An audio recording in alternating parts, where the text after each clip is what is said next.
10월 31일이 종교개혁 기념일입니다. 요즘 세상은 그날을 할로윈데이라고 알고 있죠. 어찌 보면 할로윈데이를 통해서 종교개혁 기념일을 덮어버린 것과 같은 거예요.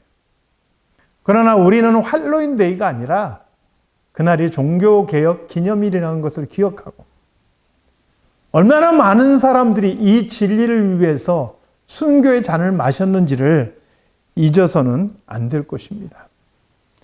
그리고 또 505년이 지났지만 여전히 수많은 거짓된 가르침과 거짓 교사와 거짓된 그런 그리스도인들이 수없이 많이 일어나고 우리를 미혹하는 것을 보게 됩니다. 먼저 사진 한 장을 보시겠습니다. 예전에도 제가 여러분들에게 보여줬던 사진인데 사진 한 장 좀 보여주세요. 양의 탈을 쓴 늑대, 성경에는 일이라고 나왔죠.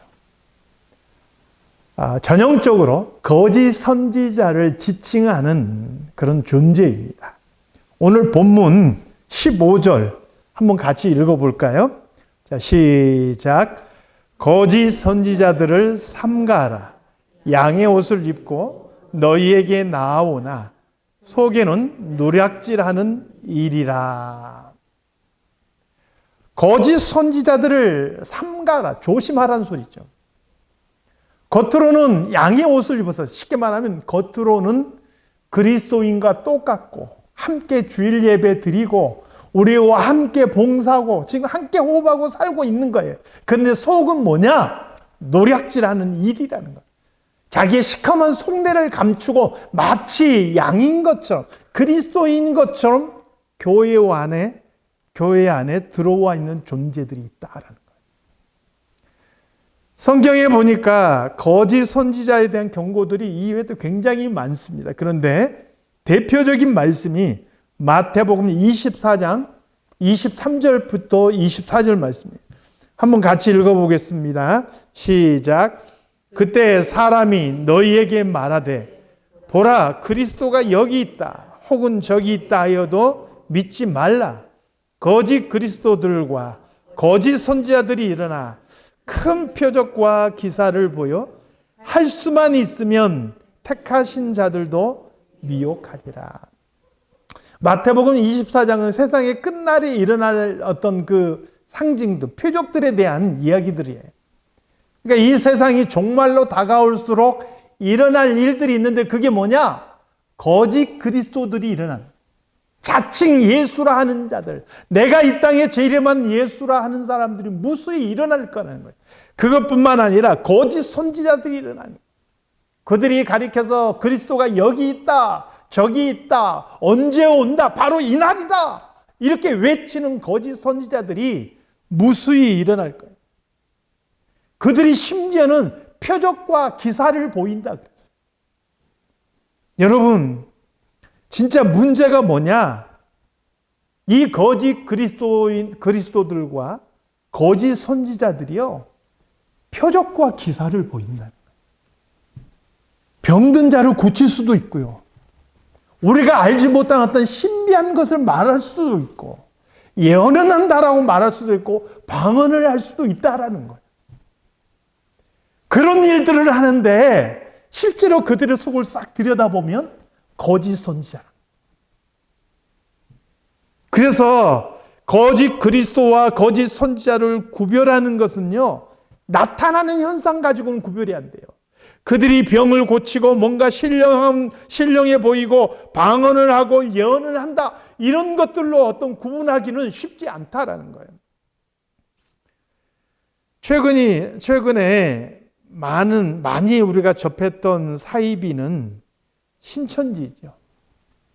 그런데 이런 신천지와 같은 대규모의 사이비들도 있지만 우리 근처에, 우리들 사이사이에 알려지지 않은 소규모의 사이비들도 얼마나 많이 있는지 몰라요. 지난 10월 11일자 신문 기사예요. 제가 딱 일부분만 발췌해 봤는데 지난달 조지아주 애틀란타 지역의 집단 종교 생활, 그리스도의 군사들이, 이 집단 종교 생활하는 사람이 그리스도의 군사들이라는 이름을 썼어요. 예수 그리스도 이름은 다 포장하는 거예요. 양의 옷을 입어요. 근데 이 중에서 한인 여성이 살해된 거예요. 이 목사가 진짜 목사인지 사이비 목사인지 저는 잘 모르겠지만 그 아들 삼형제가 때려 죽인 거예요. 그리고 나서 추가로 용의자가 체포됐는데 그 어머니까지 체포가 된 거예요. 이게 바로 최근 올해 10월 달에 애틀란타 그 시에서 조지아주에서 일어났던 일이에요. 근데 이런 일들이 우리 주변들에 많아요. 뉴저지라고 해서 없겠어요? 그래서 우리가 제대로 된 분별력이 없으면 그들이 어떻게 거짓된 자인지를 가려내지 못하면 나도 모르는 사이에 거기 쑥 빠질 수 있다라는 것을 기억하셔야 돼요. 그러면 이들을 어떻게 구별할 수 있는가? 오늘 본문에서는 한마디로 말씀합니다. 열매로 그들을 알리라. 가시나무가 포도 열매를 맺을 수 없습니다. 엉겅퀴에서 무화과를 딸 수가 없죠. 이건 너무나 당연한 거예요. 모든 열매는 그 열매에서 그 열매에 합당한 나무에서 열매를 맺는 거예요. 그러므로 그 열매를 통해서 그 나무가 어떠한지를 알 수 있다는 거예요. 그렇다면 도대체 열매가 무엇인가 두 가지로 생각해 볼 수가 있어요. 첫 번째는 그 열매라는 것은 그 사람이 맺는 신앙의 인격을 말하는 거예요. 갈라디아서 5장 22절에서 23절 말씀을 보겠습니다. 갈라디아서 5장 22절에서 23절 말씀 함께 읽겠습니다. 시작. 오직 성령의 열매는 사랑과 희락과 화평과 오래 참음과 자비와 양선과 충성과 온유와 절제니 이 같은 것을 금지할 법이 없느니라. 성령 받은 사람이라면 마땅히 이러한 열매를 맺는 거예요. 사랑과 희락과 화평과 오래 참음과 자비와 양선과 충성과 온유와 절제와 이러한 열매는 성령 받은 사람이라면 진실된 그리스도이라면 이런 열매를 맺혀가요. 이걸 한마디로 말하면 그 사람의 신앙 인격이라는 거예요. 예수를 믿으면 믿을수록 그 사람 안에 사랑이 풍성하고 온유해지고 그리고 기쁨이 넘치고 더불어 평화하고 누가 좀 힘들게 한다 할지라도 그 사람은 오래 참아주는 거예요. 이런 인격들이 점점 자라가게 되는 거예요. 그런데 뭔가 신령해 보이는 것 같고 뭔가 표적이 나타나고 뭔가 이적을 베푸는 것 같지만 뭐 미래를 말하고 신비한 것을 말하는 것 같지만 그 사람의 인격이 무례하고 교만하고 사람을 무시하고 자기를 따르게 만들고 사람에게 두려움을 심어준다면 그것은 잘못된 것이라는 거예요. 왜요? 진실된 그리스도인은 성령 받은 그리스도인은 그러지 않기 때문이라. 성령에 합당한 열매를 맺어가기 때문이라는 거예요.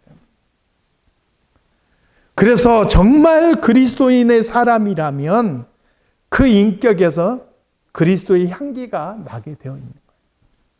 자기가 영적인 권위가 있다고 아무나 반말 짓거리고 아무한테나 쌍욕하고 그것이 자기의 권위를 드러내는 것처럼 그렇게 말하는 사람은 이 인격이 안 돼 있는 거예요.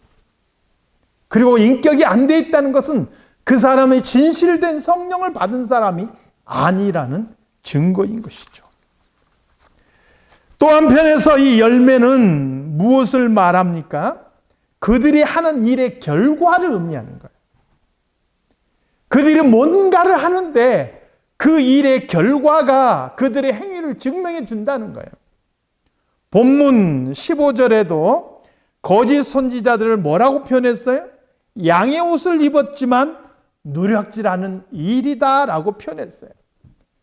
양 같은데 실상은 들어와서 양들을 하나하나 잡아먹는 거예요. 자기의 배를 불리기 위해서 양을 잡아먹는 거예요. 거짓 선지자들이 하는 일이 이와 같은 거예요. 뭔가 신령해 보이고 하늘의 비밀을 말한 것 같은데 실상 그것을 통해서 그들이 하는 일은 뭐냐? 성도들을 잡아먹는 일을 하고 있다는 거예요. 관계를 깨뜨리고 가족을 망치고 친구 관계를 무너뜨리고 그 사람의 돈과 재산을 탐하고 심지어 여성의 성을 탐스럽게 취하는 이런 일들이 벌어지는 거예요. 그래서 여러분, 사이비들을 가만히 보십시오. 반드시 두 가지가 개입돼요. 첫 번째는 돈의 문제가 개입이 되고요. 두 번째는 성의 문제가 개입이 돼요. 그래서 사이비에 빠지면은 그 빠진 사람은 재산 다 날리고 몸버리고 다 망가지는 거예요. 왜요? 양의 탈을, 양의 옷을 입고 들어온 자지만 실제로 자기의 배를 불리는 자이기 때문에 뭔가 신령해 보이는 것 같지만 그것을 통해서 성도들의 모든 것들을 마치 거머리처럼 쭉쭉 빨아먹는 거예요. 이게 바로 거짓 선지자의 실체인 것이죠. 반면에 예수 그리스도와 진실로 그분을 따르는 자는 어떠한지 요한복음 10장 10절에서 이렇게 말씀하세요. 우리 함께 같이 읽어보겠습니다. 시작.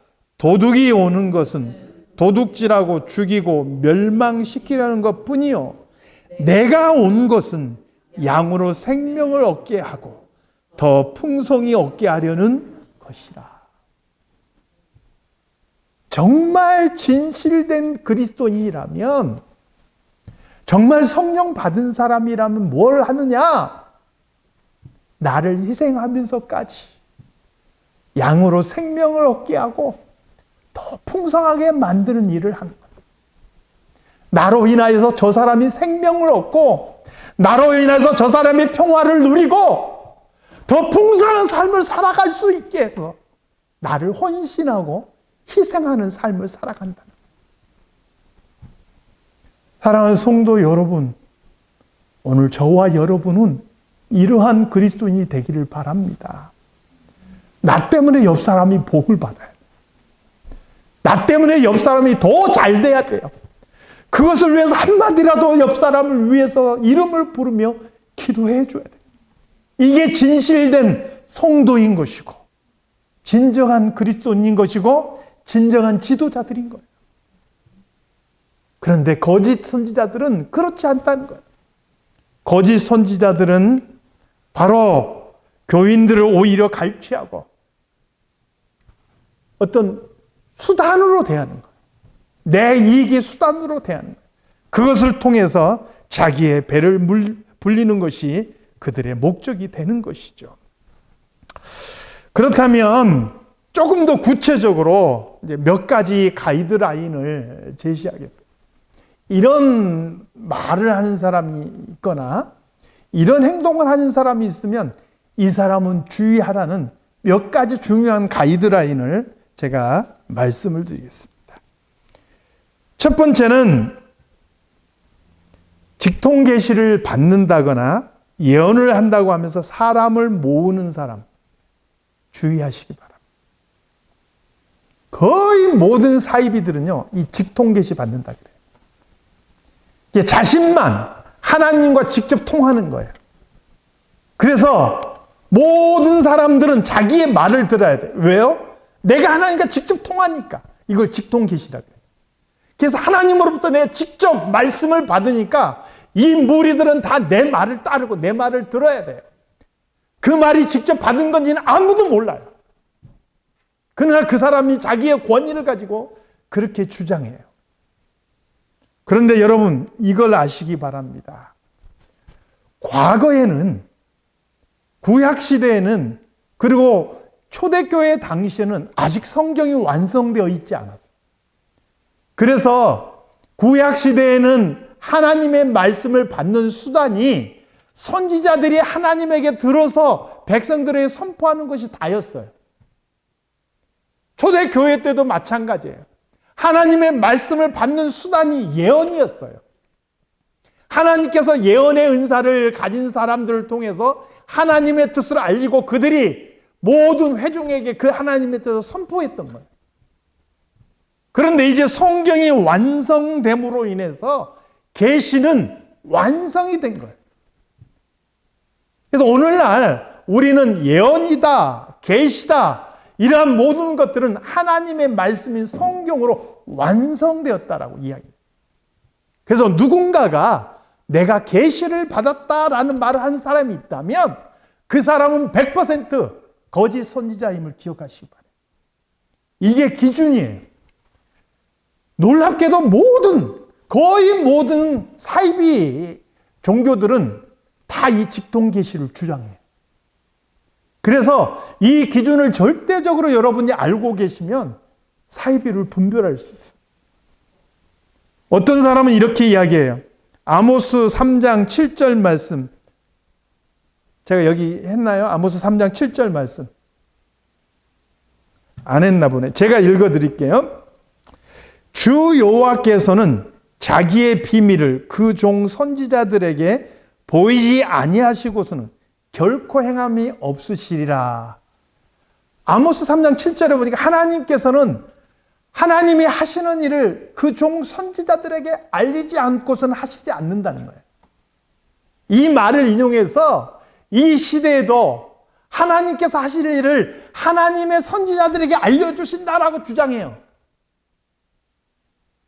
그래서 예수님께서 오실 그때도 하나님께서 그냥 도둑처럼 예수님께서 오시는 게 아니라 오실 때를 미리 그의 종들에게 알려주셨다. 이렇게 주장해요. 이게 직통계신 거예요. 네, 여러분, 아까도 말씀드렸지만 이 말씀은요, 계시가 완성되기 이전 구약시대에 주신 말씀이에요. 그래서 여러분이 살아가면서 혹시라도 직통계시를 주장하거나 아모스 3장 7절 말씀을 근거로 해서 지금 내가 예수 그리스도께 오실 그날을 계시받았다라고 주장하는 사람이 있다면 100% 거짓 선지자임을 기억하시기 바랍니다. 두 번째로요, 교회 밖으로 사람을 끌어내려고 하는 사람을 주의하시기 바랍니다. 여러분, 예수님께서 이 땅에 오셔서 하신 가장 중요한 사역이 무엇인지 아십니까? 바로 교회를 세우신 거예요.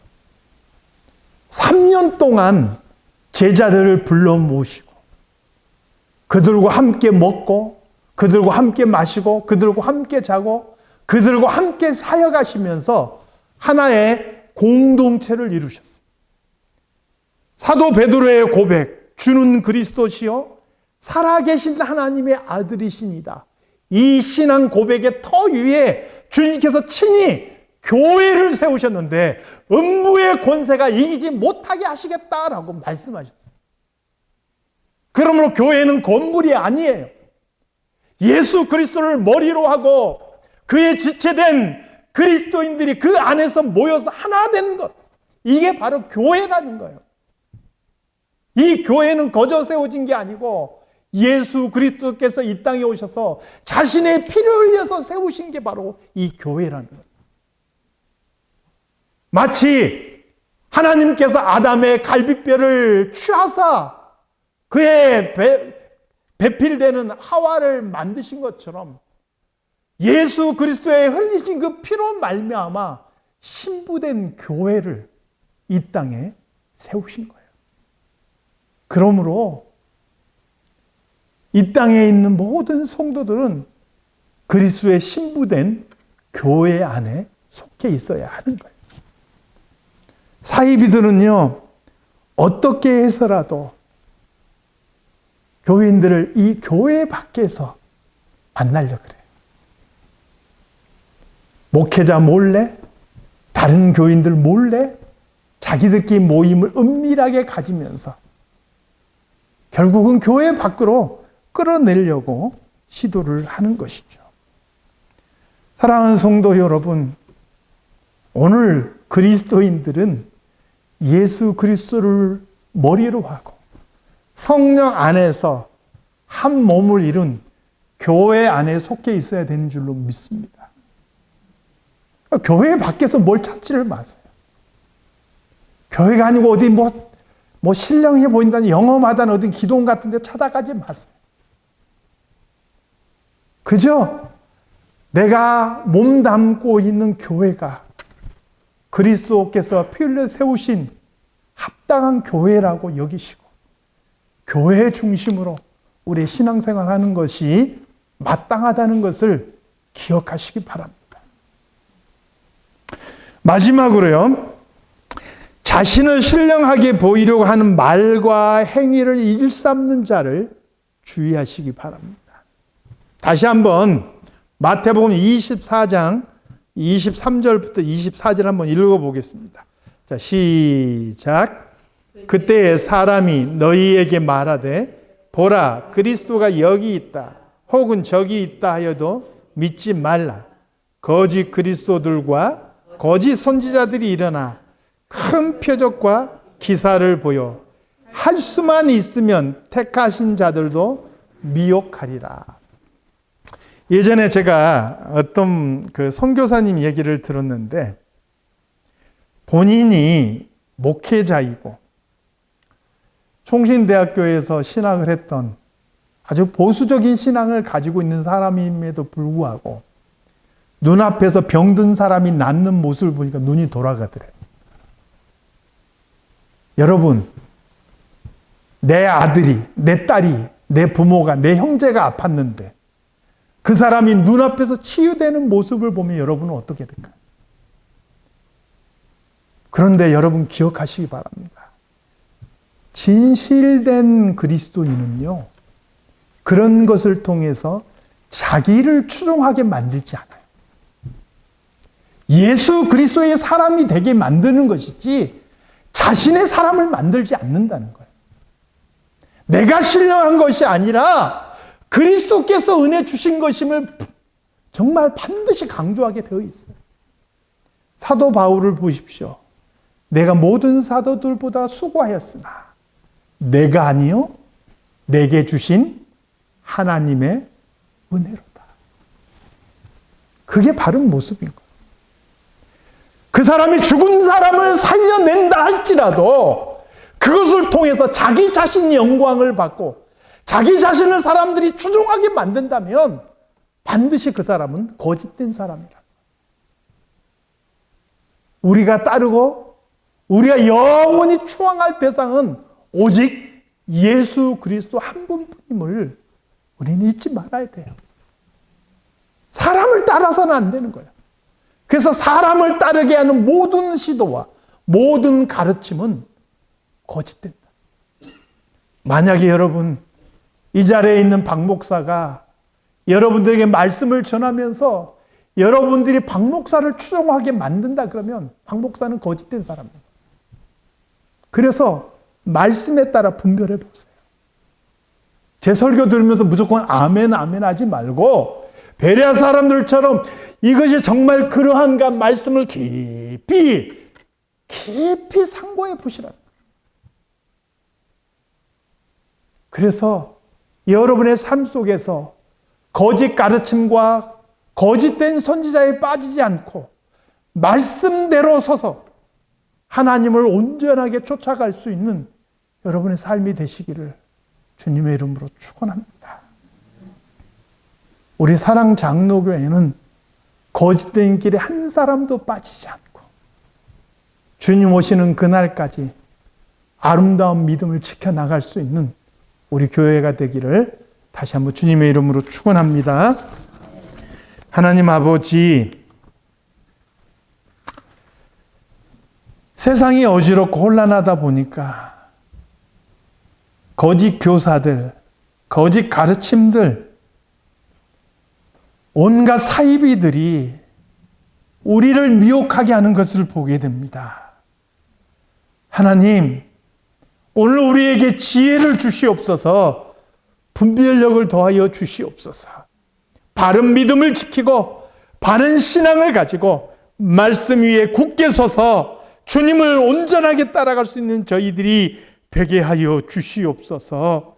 헛된 길을 가다가 우리의 인생 망치고 우리의 가정을 망치고 우리의 신앙을 망치는 일이 생기지 않도록 하나님 저희들을 이끌어 주시옵소서. 예수님의 이름으로 기도드리옵나이다. 아멘.